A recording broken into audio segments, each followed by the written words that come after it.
El día de hoy quiero que hablemos de un asunto relacionado con las Escrituras. Se nos ha enseñado que el Antiguo Testamento se escribió en hebreo y que el Nuevo Testamento se escribió en griego.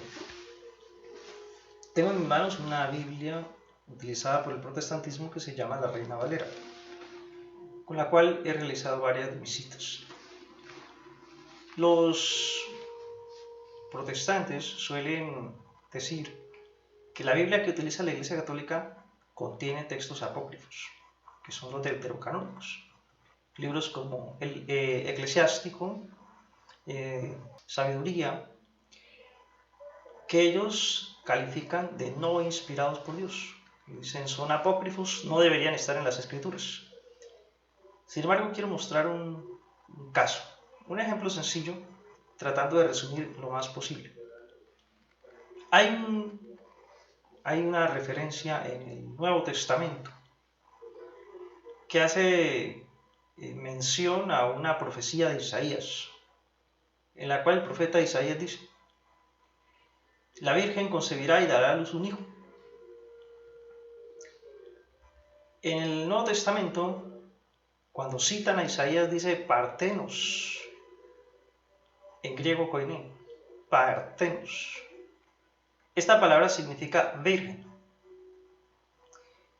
Cuando vamos a la Biblia hebrea, a aquella que fue escrita en hebreo, que procede de los judíos, nos encontramos con otra palabra, alma.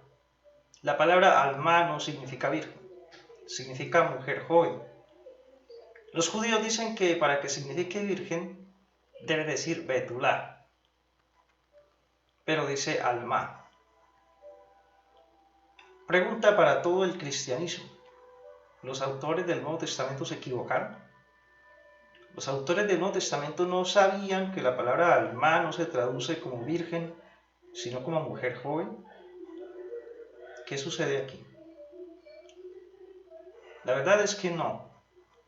Los autores del Nuevo Testamento están copiando la profecía de otra Biblia, no de la Biblia hebrea judía, que se conoce como el texto masorético, sino que la están copiando de otra Biblia que fue escrita mucho antes de Cristo, para la Biblioteca de Alejandría, que se llama la Septuaginta,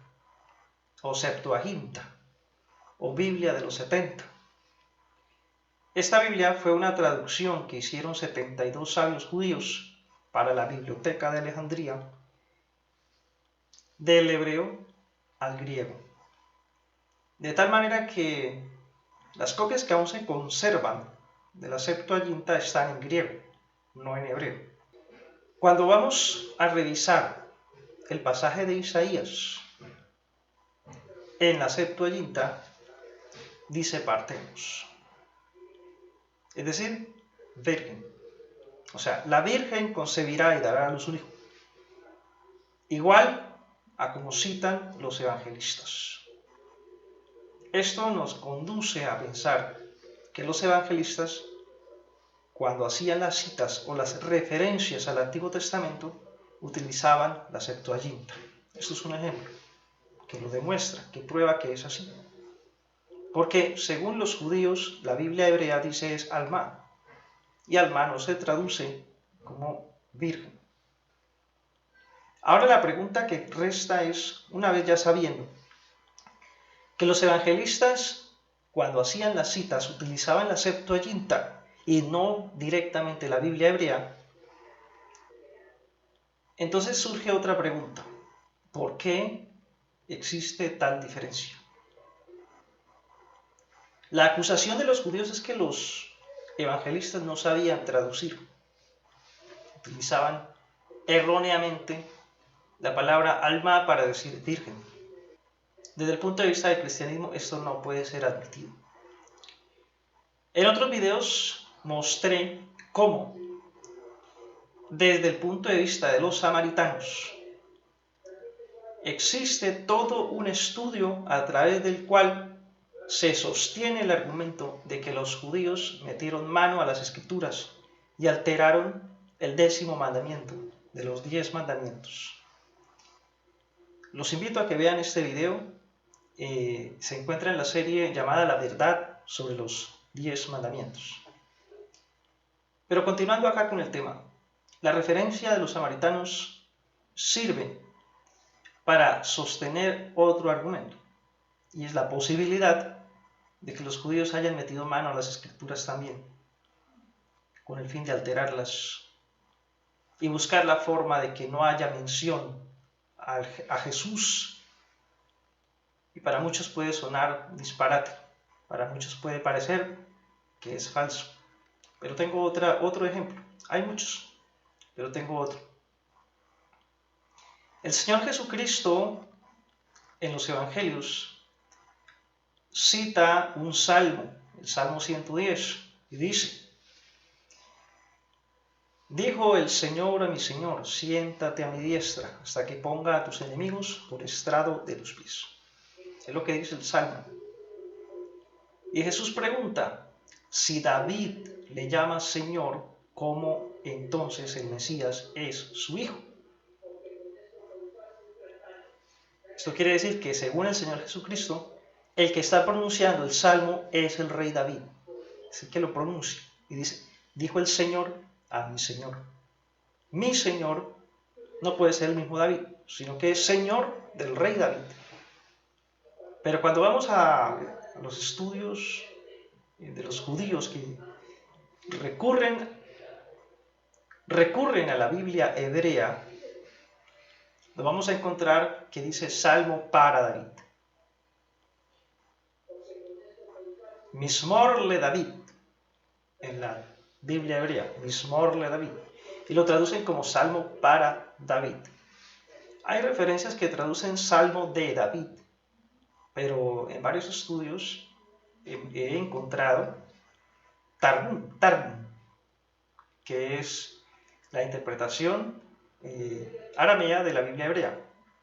Targum dice Salmo para David, de tal forma que hacen que el que está pronunciando el salmo no es el rey David, sino que es un salmo para David. Y cuando dicen, dijo Hashem, dijo a mi Señor, aquí en la Biblia hebrea sí está el tetragramatón, Hashem dijo a mi Señor, indicando que mi Señor es el rey David, porque no estaría hablando el rey David, sino algunos de sus siervos para pronunciar el salmo.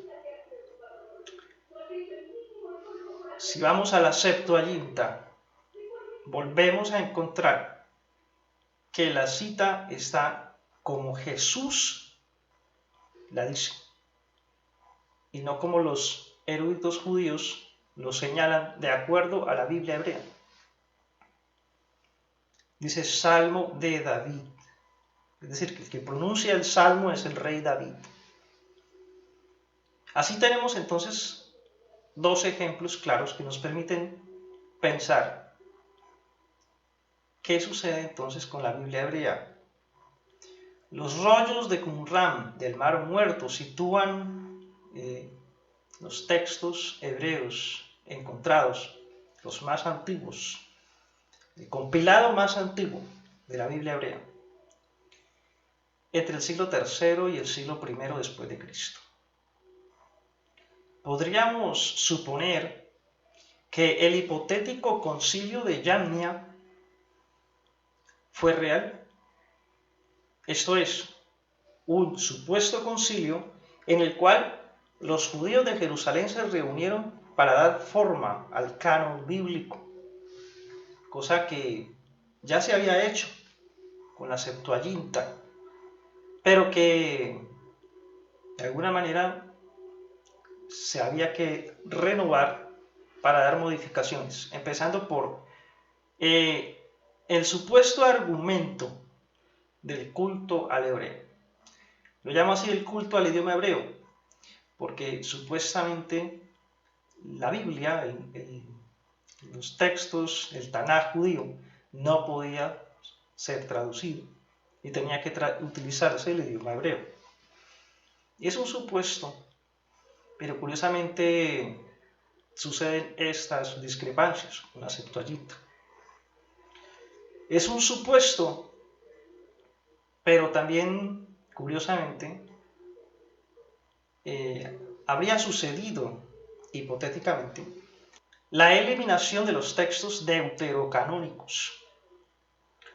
Es así que la Biblia hebrea no contiene textos deuterocanónicos. Y yo me hago la pregunta para todo el protestantismo. Es una pregunta para todos. Incluye todas las denominaciones protestantes. ¿Por qué aferrarse a la Biblia hebrea? ¿Y por qué no a la Septuaginta? Porque la Septuaginta tenía deuterocanónicos. ¿Por qué aferrarse a la Biblia hebrea cuando las citas que hacían los evangelistas eran de la Septuaginta, no de la Biblia hebrea?